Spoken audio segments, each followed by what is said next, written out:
Here over at Subscribestar.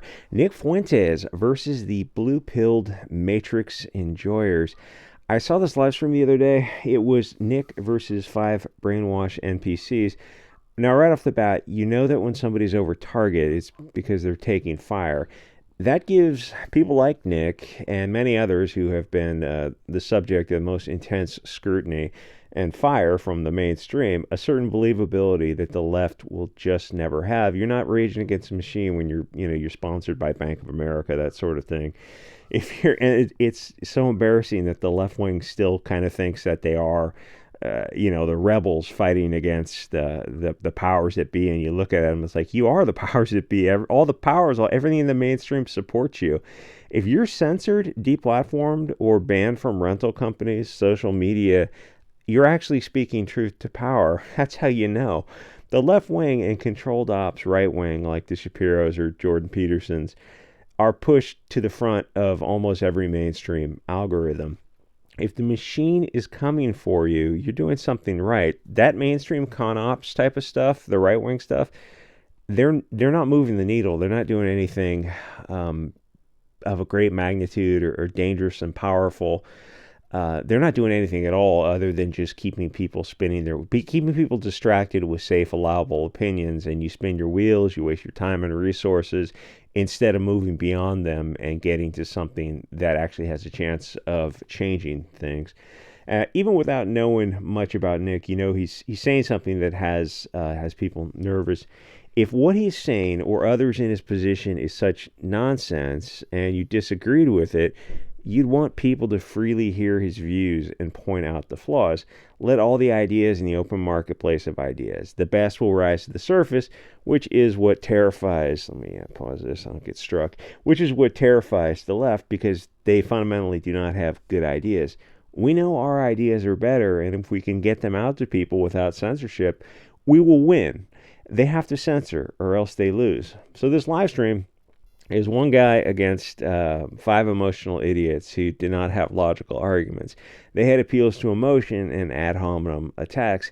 It was so bad, I totally understand why the left is so pissed when centrists platform diversity of thought, because the left gets absolutely destroyed, as they did on this show. And I'm not a fan of Nick Fuentes, or not a fan.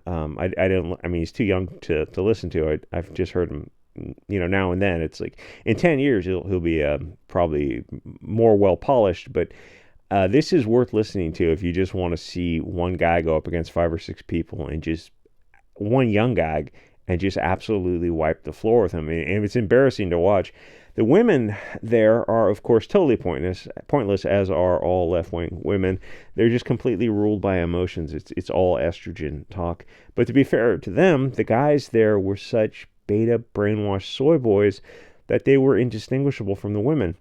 Left-wing guys essentially are women with balls. They're completely feminized. There's nothing sadder than a left-wing man because women are herd consensus animals. Men are designed to try to reach the best decision and then convince the group, and then the person with the best decision, everyone gets behind them. So all left-wing men are betas. They're terrified to stand up against the group. Even if they know the group is wrong, they would rather keep their heads down and follow the women, even if it leads to perdition and ruin, which it always does. There's a reason women don't run societies on a large scale, and it's a reason that people don't get behind left-wing guys, because they're not their own men. They will just follow the winds. If the movement goes in another direction, even if they disagree with it, they'll just get on board with it. Guys on the right will follow their own internal dogma. It might be religion or a form of tribalism or nationalism, but they don't get persuaded outside of that dogma because it's their core. It's why left-wing guys are absolutely so unlikable. They're, the Destinies or the Beta O'Rourke's, complete and total pussies, which is an ad hominem, admittedly, but it fits because they're afraid to speak their mind when they disagree with the consensus because they know they'll be canceled. The left wing is scared of the far left wing because they will be victim to the cancel mob just like anyone else would. So they literally cannot disagree. And there are far-left Twitter kids who are outraged when centrists or even moderate leftists, political pundit types, social media, YouTube type of personalities, if they platform right-of-center people. Their belief is that nobody should hear what these people believe because they know that their views have no value, or at least they think they do, and that they should decide for other people. And the far left is 100% on board letting other people decide what views they may listen to and discuss. It's bizarre that the left is openly seeking intellectual slavery. How they trust the censors so much is inconceivable to me. They know what other people should hear, so they call these centrists who platform all sides, well, the centrists become the far right. They're terrified of having to leave their echo chamber and engage in that open marketplace of ideas. The adage of, if you don't know your opponent's argument, then you don't know your own, actually scares them. In my generation, and probably yours, we were taught to argue both sides of an issue so that we could find flaws. Kids today flat out would not do this. They would be triggered by an opposing viewpoint. Even the concept of a rational discussion triggering somebody emotionally is bizarre if you're over a certain age, which is problematic for the West, because it's possible that your opponent has the better argument and you won't hear it unless you hear it. That's the point of argument, to arrive at the solution, to find the truth, not necessarily to prevail on your side. There's a technique where if you ask somebody, if you presented evidence counter to their belief, if they would accept it and be persuaded. Because if they say no, then everything else is moot, because no argument you put forth will convince them. Even a better argument, because it's not a matter of rational debate. It's become a religious belief system. They can't logically be convinced, but the modern left is even worse, because they're scared to even hear the argument in the first place, and they forbid that other people hear the argument and make up their own mind. They call anyone who disagrees with them a Hugo Boss, except how would one know unless you engage in their argument? I don't trust anyone to censor my information for me. I just can't imagine. Like you're saying, like between adults over the 18, you should be able to hear any idea, both sides of any argument. Or you should be able to debate any argument, no matter how much of a hot topic. And you're telling me now, no, there are adults who can't do this. And not only can they not do this, they want other people to censor their information for them. They want a consensus censorship model going forward. That's a bizarre level of trust that the left has in authority figures. I mean, it's the same left that wants to get rid of the Second Amendment. You look at them, you know, that doesn't get rid of the Second Amendment. It gets rid of the Second Amendment for one, law-abiding people. So you're saying that the only people who have liberty devices would be the government, the military, the police, other various federal agencies, and criminals. And you're okay with that. You trust the government so much. Apparently they do, because they know that centralized power, they do control at least the deep centralized power. They know it's easier to subvert and corrupt than decentralized power.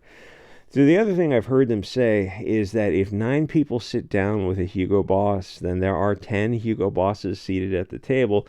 And to be fair, that this is a bridge too far for a lot of people, even on their own side. They'll stop at this statement because it's so ridiculously childish that some of them will openly disagree with this. They'll start pumping the brakes, go, wait a minute, you should be able to talk to people. That's poisoning the well fallacy.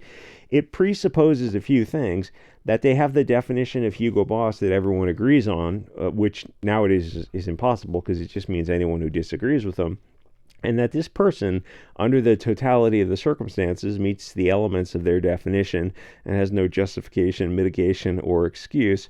The next point is their belief in contamination by association via magical spiritual osmosis, or that the Hugo Boss is so convincing and has such a genius level argument that he will prevail and convince the other 9 people to accept his views, which, if that were the case, then why wouldn't you want to listen and join his side if it's the winning argument? It would mean that you're understanding, you've been understanding the situation wrong, and you're going towards reaching the correct conclusion. If that was the case. The left is at a disadvantage because they're not used to having long discussions with people that they disagree with. Reasonable people may disagree without becoming disagreeable. That is just an absolute foreign concept to them. If they can't have emotional appeals to emotion, straw man, ad hominem. I mean, you see them occasionally. They'll do live streams together, and almost every time they react emotionally. I mean, like childishly emotionally. In this case, you've got like 30 and 40-year-olds, I think, who are like talking about the most juvenile type of ad hominems, referring to like personal attacks and just like repeated personal attacks, childish level juvenile stuff, talking about like genitalia and stuff. And look at the guy on the far right with the bald head and the shorts said that a couple times discussing another man's genitalia. And it's like you realize that's a cell phone to ad hominem somebody several times at such a just a gross, crude level. But like I guess they don't feel like that, or they're just like that. If that's because it means like you can't engage with somebody on their argument. You have to engage with the person who's saying the thing, not with the thing they're saying. It's bizarre that to be fair, the one girl did try to dial him back because she realized like it makes you look like an idiot when you do that kind of stuff. So the right argues all the time, which admittedly can be a weakness, but at least we get to hear all sides of an issue because we have our side on the alt platforms, and we also have the mainstream media who's putting out the globalist party line, because there is no right of center mainstream media. I think there was one occasionally. OAN, which was on YouTube at one time, then they got kicked off of YouTube, kicked off of Twitter, kicked off of Facebook, and all these other platforms. They were the only right of center mainstream media. And that was it. Everything else now is either far left or left wing media, and that's in the mainstream. And it's weird that more people don't have a problem. More people don't want a balanced mainstream, but apparently they're just not concerned with it. And to be fair, a lot of people are leaving the mainstream and going to alt platforms and stuff.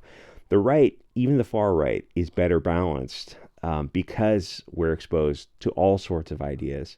Where there's that study done where the right is able to argue the left's viewpoint, but the left can't do the same, argue the right's viewpoint, because the left can't put themselves in the right-wing frame of mind. All they have is this bizarre strawman version of the right where everyone who's not on their side is either an ignorant, uneducated, whatever, as if going to college is anything more than indoctrination, unless you're getting a STEM, or they're literally Hugo Boss, like anyone who's not them. But the right could argue both sides of an equation. Anyway, I thought this was a trip. You can find this on. I'll put the link down below. Like, comment, subscribe, and I'll see you guys on the next episode.